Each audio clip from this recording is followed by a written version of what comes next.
Estamos con Marisol Peña, ya estábamos conversando, abogada académica de la Universidad del Desarrollo y varias cosas.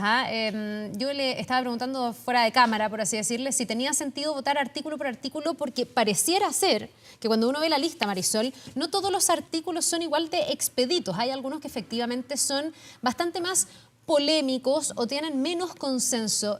Si uno pudiera adelantarse a lo que vamos a seguir viendo, ¿cuáles son hoy día los puntos más difíciles de ser aprobados? Bueno, si uno va por orden de la propuesta, desde luego el artículo 2 que se refiere al pluralismo jurídico y que tiene que ver, para quienes nos están escuchando, con la convivencia de un sistema, llamémoslo así, tradicional de justicia radicado en los tribunales ordinarios y especiales y con la existencia de una justicia de los pueblos originarios, sistemas de justicia indígena que preliminarmente no sabemos cuántos son, cuáles son, si cumplen estándares mínimos del debido proceso. Esto es muy importante porque resulta que todo órgano que ejerza jurisdicción, que administre justicia, tiene que cumplir ciertos estándares fundamentales, como son, por ejemplo, el derecho a la defensa, el derecho a la prueba, el derecho a resoluciones motivadas, el derecho al recurso. Entonces, por un lado, te diría, Carla, está el tema del pluralismo jurídico. Perdón, me queda solo una duda ahí, porque usted dice, tenemos una serie de dudas, en el fondo, cómo serían, cómo funcionarían. ¿Quién podría o no estar bajo ese sistema de justicia o bajo el sistema de justicia tradicional? Una persona que tiene un origen indígena remoto, que es activamente parte de algún pueblo originario, tiene que ver con el delito. Eso, perdón, no se alcanza hoy día a pormenorizar en cualquier caso, ¿no? Eso no. Deberíamos verlo en el articulado para ir viendo cómo quedaría aspectado. Hoy día, en el fondo, en esta lógica del pluralismo, hay que ver si se está a favor o no en el concepto, en que coexistan. Y después vemos cómo sería. No nos olvidemos que lo que se está votando son los principios que van a regular este sistema de justicia. No hemos entrado en el área chica en términos futbolísticos, cómo se va a nombrar efectivamente a los jueces, cuál va a ser la institucionalidad de este Consejo de Justicia que pretendería hacerse cargo de los nombramientos y otros temas administrativos. Por lo tanto, tampoco sabemos y probablemente va a quedar deferido, relevado a la ley, la regulación de determinar, primero, si el tema de la justicia indígena se define por lo que llamamos una competencia personal, vale decir quién es indígena y bajo qué criterios se va a determinar, o por lo que se llama una competencia real, que tiene que ver con la materia. Vale decir, la justicia indígena va a entrar a conocer y juzgar temas que tengan que ver con delitos indígenas o que afecten bienes jurídicos que son de relevancia para los pueblos originarios. Sí, Marisol, perdón, justamente en ese punto, porque el constituyente que presentó esta norma, el constituyente Aymara Luis Jiménez, lo que decía, bueno, es que con esta norma lo que pretendemos no es tener un sistema de justicia paralelo, que finalmente sea complementario, y lo que decía no es, por ejemplo, para juzgar delitos como asesinatos, como violaciones, sino, por ejemplo, si es que se le hace un daño a algún patrimonio sagrado. ¿Es necesario tener una justicia paralela o podría, por ejemplo, hacerse vía legislación en el Congreso? Fíjate que te voy a contestar, Marián, con una cita que tengo aquí del título que tiene la Constitución ecuatoriana del año 2008 al regular esta materia. Se denomina Función Judicial y Sistema Indígena, con lo cual me parece a mí acertadamente hace una diferencia entre una función pública que le corresponde al Estado, que consiste en resolver conflictos de relevancia jurídica que afecten a las personas, como lo dice el artículo 1 de esta propuesta.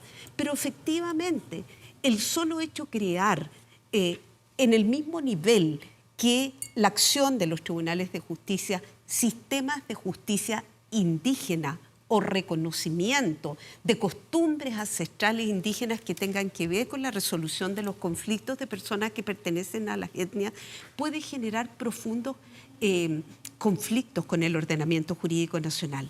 En Bolivia, sin ir más lejos, el Tribunal Constitucional Plurinacional de Bolivia ha sido el encargado, o más bien dicho, el responsable de resolver este tipo de conflictos con gran dificultad, Porque ¿cómo se hace primar el ordenamiento jurídico nacional sobre principios que algunos de los convencionales me podría decir, pero eso es propio de una cultura patriarcal? Pero son principios que tienen que ver con la dignidad humana, principios de carácter universal versus costumbres ancestrales, como la de los jíbaros, que a lo mejor todavía siguen encontrando legítimo achicar las cabezas, ¿verdad? Claro. No, es una discusión de fondo importante que hoy día no está sobre la mesa, insistimos, pero lo que sí está es el principio y por eso decimos que el artículo 2 del pluralismo jurídico podría ser de lo más complejo hoy día en términos de discusión, hoy día y en lo que sigue, también la discusión en particular. Vamos a ver si hoy día queda aprobado o rechazado, dependiendo de si se vota hoy día, además por los tiempos. Perdón, Carla, pero puntualizarte solamente que es bien curioso que uno de los coordinadores de esta comisión de sistemas de justicia, que es Cristian Viera, él mismo reconoció en declaraciones, probablemente el tema del pluralismo jurídico va a ser lo más discutido. O sea, esto es como encuentro yo ponerse un parche ante la herida, porque sabe que es un tema polémico. Ahora, hay otros artículos que entiendo también serían todavía bien discutidos. Los colectivos obviamente están en conversaciones, pero la inamovilidad de los jueces. Ahí hay otro tema donde hay varios que tienen ciertas aprensiones y por lo tanto hoy día no está tan claro que pudieran reunirse los 2/3 para su aprobación. A mí me parece que el tema ahí es que la norma es extraordinariamente abierta. Desde el momento que el inciso segundo del artículo 6 dice cesan en su cargo, se refiere a los jueces, únicamente al cumplirse la duración prevista para el cargo. Y luego viene una coma por alcanzar los 70 años de edad. Yo no soy especialista en sintaxis. pero yo diría que cuando hay una coma nos estamos refiriendo a temas distintos. Una cosa sería la duración en el cargo y no nos olvidemos que en la comisión existía propuestas, ¿verdad?, de que los jueces durasen un determinado número de años y que pudieran ser sometidos a una suerte de reevaluación por parte del sistema de justicia y optar en consecuencia a una redesignación. Y esto se planteaba también para los ministros de la Corte Suprema, que aparentemente ahora quedan cubiertos bajo la norma de que pueden durar hasta los 70 años de edad. A esto le llaman los jueces a plazo, pero a lo mejor el ciudadano nos ve y dice, ¿y qué tiene de malo lo del juez a plazo? ¿Por qué sería algo que no favorece, digamos, la aplicación de la justicia? Que al final es el objetivo que tenemos todos, me imagino. Porque básicamente un juez debe realizar su función en la forma más independiente e imparcial posible. Y si está sometido a un plazo que, por ejemplo, puede ser de 8 años, como era una de las alternativas que se habían conversado al interior de esta comisión, es evidente que desde el año 6 va a estar tratando de hacer mérito, digámoslo así, hablando hoy día, está tan de moda la meritocracia, mérito para poder continuar en el cargo. Y ese mérito va a tener que ver precisamente con fallar, eventualmente no la forma más independiente e imparcial, determinadas causas con tal de congraciarse con este equipo, con este establishment que es el que va a estar integrando el Consejo de la Justicia. Eso es lo peligroso, porque para decírselo claramente a los televidentes, cuando los jueces tienen plazo, los ciudadanos perdemos. Perdemos en imparcialidad y perdemos en independencia. Y en cuanto al tema de fuero, también se habló mucho del fuero. Hoy día, por ejemplo, uno de los coordinadores señalaba, también Cristian Viera, que acá lo que se hace justamente es dotar de fuero a los distintos jueces, no como actualmente. Dice que actualmente no hay fuero y lo que hace, están las normas, es dotarlos de fuero. Yo pienso que es al revés, al menos lo que yo he leído en la propuesta. Actualmente lo que la Constitución establece es que cualquier juez no puede ser aprehendido ni ser sometido a causa criminal si no se realiza un procedimiento previo, que en el caso de los jueces, a diferencia de los parlamentarios, que es el desafuero, se denomina querella de capítulo. Este nombre un tanto rimbombante significa analizar la viabilidad de que se pueda instruir una causa criminal por parte de un juez. Por lo tanto, cuando decimos los jueces no van a estar sometidos a fuero y podrán ser perseguidos en virtud del principio de igualdad ante la ley por los delitos que cometan, no necesariamente en el ejercicio de su cargo, sino con una estafa, un fraude, pensemos en delitos comunes y corrientes. ¿Qué creen ustedes que puede suceder ante aquellos justiciables que están perdiendo sistemáticamente las causas en ese juzgado? ¿No intentarían ustedes buscarle algún punto flaco a ese juez para intentar una causa criminal en contra de él? Luego, el fuero de los jueces, como el fuero de los parlamentarios, que yo creo que es otro tema y hay cuestiones mucho más discutibles, también tiene por objeto defender la independencia y la imparcialidad de un juez. Ahora, en términos generales, ¿qué tan innovadora es la propuesta que se hace para el sistema judicial en esta propuesta de constitución? Porque todavía no sabemos cuáles van a ser las normas, pero lo que está en estos 16 artículos que se votan hoy día, ¿es muy distinto a lo que tenemos hoy día? ¿Sería como reconcebir nuestro sistema judicial o es más o menos lo mismo con algunos ajustes? Yo creo que ahí el tener otro sistema o un sistema en paralelo indígena me parece que es muy innovador respecto de lo que hay. No sé si es lo único o de verdad es un paso adelante para cambiar bastante la situación actual. Bueno, yo creo que siempre en la vida hay que partir por los aspectos positivos. Aquí se recogen y se repiten, por mucho que a lo mejor a algunas personas les moleste alguna de las conquistas de esta Constitución vigente, que ya no es la del 80 hace mucho rato, pero se repiten algunas conquistas de la Constitución vigente, como por ejemplo la facultad de imperio de los tribunales, que es que puedan darle órdenes directas a la fuerza pública para hacer cumplir sus sentencias. El principio de la inexcusabilidad. Si tú eres juez y te llega un asunto donde aparentemente no encuentras norma con arreglo a la cual resolver ese asunto, tú estás obligado de todas maneras a involucrarte en ese asunto y buscar entre los principios generales del derecho, la equidad natural, la forma de hacer justicia en el caso concreto. Por lo tanto, digamos que aquí hay aspectos tradicionales que han sido conquistas de nuestra República que se mantienen y se mantienen muy bien, como el hecho también de reforzar, me parece importante destacarlo, el derecho de acceso a la justicia. Pero obviamente tiene elementos muy innovadores, el que acaba de señalar Carla, la forma de enfocar la función jurisdiccional que ya se diluye en un conjunto de sistemas de justicia informes sobre todo cuando se trata de la justicia indígena, que es colocada al mismo nivel que la labor de los tribunales ordinarios y especiales.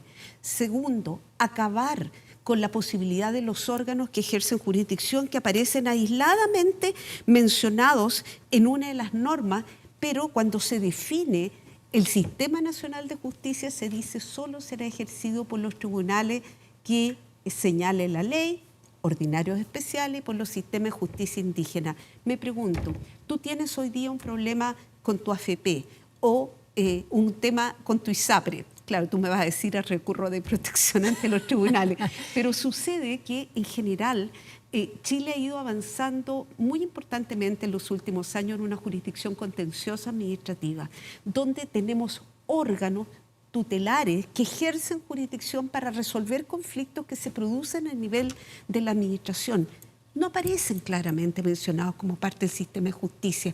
Bueno, y después podemos hablar de la relación con el derecho internacional de los derechos humanos, porque en realidad también hay cuestiones muy innovadoras y que en mi concepto, y me hago cargo de mis dichos, abren la compuerta para situaciones muy complejas. ¿Cómo qué? A ver si podemos profundizar en eso. Sí, lo que pasa es que la propuesta sostiene que las sentencias que dicten los tribunales chilenos podrán ver afectado uno de sus efectos más propios y naturales, que es el de la cosa juzgada. Para que también nos entiendan quienes nos estamos viendo, la cosa juzgada significa que lo que un tribunal falla en última instancia no puede volver a ser revisado ni discutido. ¿Y cuál es la importancia de este concepto que puede parecer tan abstracto? Que nos da certeza y seguridad jurídica. Bueno, hoy día los tribunales chilenos podrían verse expuestos a que los efectos de cosa juzgada que producen la sentencia cedan frente a la sentencia de los tribunales internacionales de derechos humanos. Cuando estaba siendo presentada el informe de la comisión, escuchaba a Vanessa Hoppe, una de las coordinadoras, decir, esto lo dijo así Diego Sayán, que fue presidente de la Corte Interamericana de Derechos Humanos. A ver, pero Europa se ha ido distanciando progresivamente de este punto y los tribunales constitucionales han tenido que ir diseñando categorías como las cuestiones esenciales para la soberanía nacional o el respeto a la identidad constitucional, porque no pueden las sentencias de los tribunales internacionales de derechos humanos pasar como aplanadora por sobre las sentencias judiciales, afectando esa certeza jurídica. Ya, y usted dice que aquí se abriría la puerta. O sea, un tribunal internacional podría revocar, por así decirlo, lo que haya dicho la Corte Suprema en Chile, que es como nuestra última instancia en algunos casos. Ustedes son periodistas y probablemente lo tengan más claro, pero deben recordar ustedes la sentencia de unos 3 años atrás, Norín Catrimán versus Chile, respecto a unos comuneros mapuche, que recurrieron a la Corte Interamericana de Derechos Humanos. La Corte dijo que habían sido mal juzgados, que se habían infringido las garantías de del debido proceso, habida consideración a que ellos eran mapuches. Pues bien, hasta donde yo tengo entendido, la Corte Suprema sigue estudiando en Chile cómo poder cumplir esa sentencia, porque ya los delitos fueron constatados, las responsabilidades penales fueron a su vez acreditadas y las penas impuestas. ¿Cómo volvemos atrás? Claro. Ese es un ejemplo. Bueno, perfecto. Ahora estamos justamente viendo ahí el pleno de la Convención donde sigue esta sesión, esta discusión, ¿no es cierto?, de las normas en general de la Comisión de Sistema de Justicia. Vamos a escuchar un poco el ambiente de lo que está pasando ahí. Asesinatos, femicidios, robos. Muchas veces pasan años y no hay una justicia real para estas personas. Actualmente la justicia no es equitativa. Muchos en los cabildos que he sido, dicen las personas, los más ricos nunca pagan, pero siempre los pobres son los que están en las cárceles.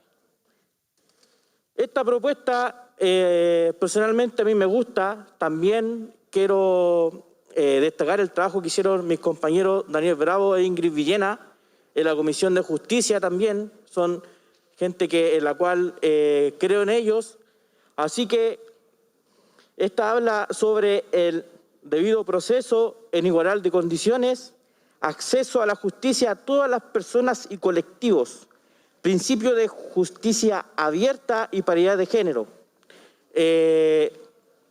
Personalmente es bueno que ninguna persona sea discriminada, y también habla algo súper importante, que es la corrupción de los jueces. Así que yo alabo esta propuesta, destaco el trabajo de mis compañeros también, de todos los que se unieron para trabajar en conjunto, porque quiero decir que todos acá somos minorías, pero con diálogo, con esfuerzo, hacemos mayorías. Así que llamo también a las otras fuerzas que muchos reclaman, que se rechazan todas sus propuestas, llamo también a que ellos también sean dialogantes y también todos juntos podamos construir un nuevo Chile, porque no es solamente para un sector este nuevo Chile, sino que es para todos los chilenos y chilenas y los pueblos también que habitan Chile. Gracias. Tiene la palabra enseguida en el hemiciclo el señor Hernán Larraín.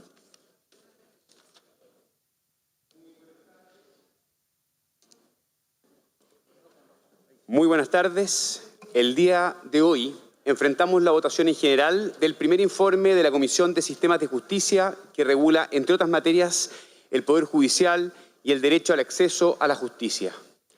Lamentablemente, estamos ante una mala propuesta, porque lo fundamental debilita la independencia del Poder Judicial al someterlo al poder político. Es en los hechos un ataque a las garantías constitucionales esenciales, pues pone en tela de juicio dos principios básicos de las democracias modernas: el debido proceso y la igualdad ante la ley. Afecta al debido proceso porque daña la independencia de los jueces. ¿Cómo? Primero, cuando pone un plazo de duración para los magistrados, dejándolos a merced de presiones políticas para seguir en sus funciones. Segundo, cuando elimina el fuero de los jueces, norma que protege a la judicatura ante el uso de procesos judiciales como mecanismos de presión, algo que ya hemos visto en democracias fallidas en Latinoamérica. Tercero, porque incorpora una regulación del error judicial que expone a los magistrados a demandas abusivas que afectarán su autonomía al juzgar.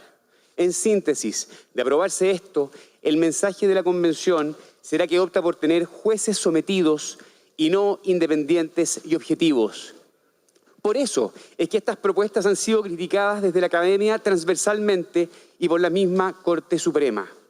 Esta propuesta afecta también la igualdad ante la ley, y lo hace a través de una mala regulación de la justicia indígena, donde se consagran dos sistemas de justicia paralelos, como existía para el caso de la violación en Rapa Nui, en que el mismo delito podría tener dos sanciones diferentes, con una norma que obliga a personas no indígenas a someterse a la justicia de un pueblo originario.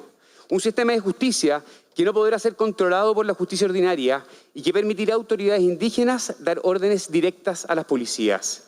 Lamento que todas las indicaciones que presentamos desde la centro-derecha, todas sin excepción, hayan sido rechazadas, pues contenían un esfuerzo genuino por corregir los defectos de nuestra legislación, sin perder sus virtudes.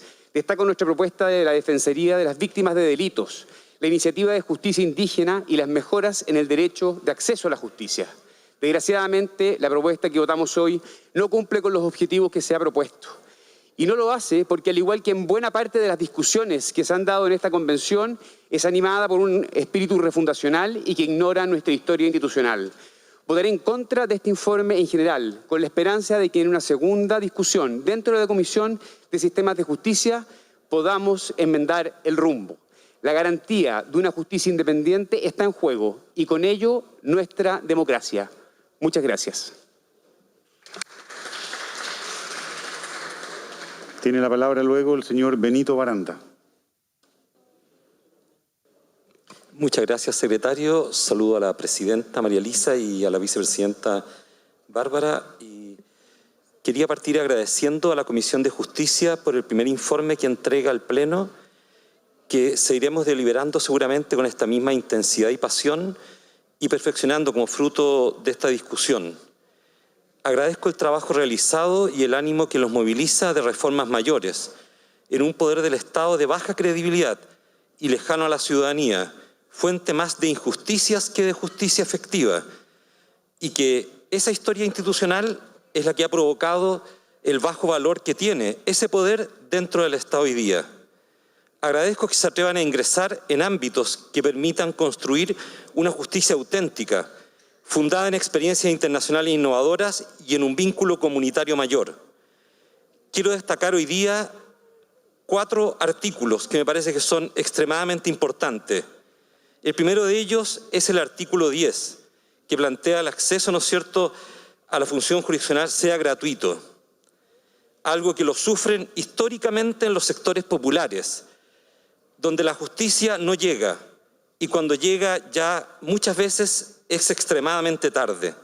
El artículo 14, que pone, ¿no es cierto?, que la función jurisdiccional se regirá por los principios de paridad y perspectiva de género. Se ha hablado sobre ello y una convencional lo nombró hace poco. El artículo 15, que la función jurisdiccional se define en su estructura, integración y procedimiento conforme al pluralismo jurídico e intercultural, reconociendo la realidad de Chile y no negándola. El artículo 16, donde se dice que es deber del Estado promover e implementar mecanismos colaborativos de resolución de conflictos. Esto es un gran avance. Si efectivamente queremos gritar con fuerza ¡Viva Chile!, es por los más desplazados y desprotegidos, no por aquellos que han tenido el privilegio de una justicia que representan una pequeña parte de la ciudadanía. Muchas gracias.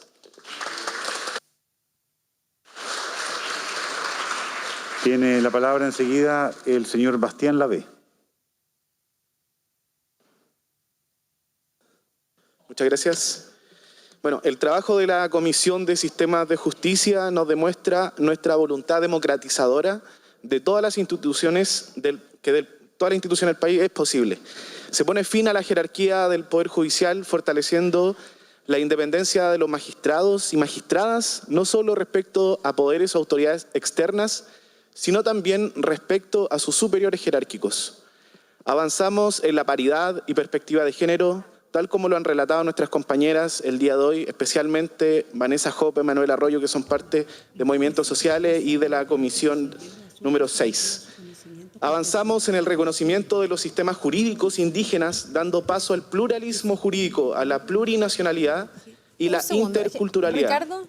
Avanzamos en un sistema de justicia gratuito y al derecho a la tutela judicial, elemento fundamental para los sectores populares, que muchas veces no accede a esta por falta de recursos. Bien, estamos escuchando. Además, ahí, sigue la argumentación. Recordemos que tienen 3 minutos cada uno. Teníamos más de 50 inscritos, pero ojo, porque se pueden ir inscribiendo con el transcurso de la conversación, así que o de la argumentación, así que podemos tener incluso más inscritos y esto va alargando los plazos. Seguimos conversando con Marisol Peña, abogada académica de la Universidad del Desarrollo. Ha sido súper interesante tratar de entender y bajar temas que pueden ser bien complejos a algo un poquitito más entendible por parte de todos nosotros y de la ciudadanía. ciudadanía en particular, porque así se va a tener que votar el texto definitivo, digamos, para aprobarlo o no. Hoy día, en los 2 tercios, ¿por qué van a ser tan relevantes y qué va a pasar en el caso de aquellas normativas o articulado que se rechace, que no tengan los 2 tercios? ¿Cuántas oportunidades de reposición tienen cada una de estas ideas? Bueno, la idea fundamental es que aquellas iniciativas, digamos, en este caso normas, ¿verdad? Porque lo que se está discutiendo es el articulado, no logren los 2 tercios, en ese caso vuelve a la comisión. Y la comisión nuevamente va a tener que hacer una labor interna de armonización, de tratar de recoger el debate que se desarrolla en el Pleno, y con un nuevo informe de la comisión tiene que volver a ponerse en tabla en una nueva oportunidad en el Pleno. Pero la idea es que siempre estamos tratando, eso es lo que establece el reglamento a partir de la Constitución, tratando de buscar los 2 tercios. Ahora, en esta etapa no se formulan indicaciones, estamos en la etapa de la discusión general, pero cuando lleguemos a la discusión particular, donde se pueda discutir norma por norma, inciso por inciso, como por lo demás lo explicó el vicepresidente Gaspar Domínguez al inicio de este debate, ahí sí se van a poner, se va a poder reponer eventualmente indicaciones que hayan sido rechazadas en la comisión. Eso es bien interesante porque tú hacías alusión a la intervención de Carol Baum, que se quejaba de que todas las indicaciones de su sector político fueron rechazadas. Bueno, no está todo perdido, digamos, para ese sector o para otros que puedan haber experimentado lo mismo, porque pueden reponerle la discusión particular. Ya, nos vamos a quedar atentos a eso, a ver si ocurre o no y qué es lo que se pueda reponer o no. Va a ser una jornada bien extensa, vamos a dejar hasta aquí por ahora esto que está ocurriendo con la Convención Constitucional. Le queremos agradecer muchísimo, Marisol, porque también tener una voz experta que nos vaya ayudando a explicar todo lo que está ocurriendo en una jornada histórica como esta es súper relevante. Así que gracias por la disposición, por habernos acompañado también esta tarde. Que le vaya bien.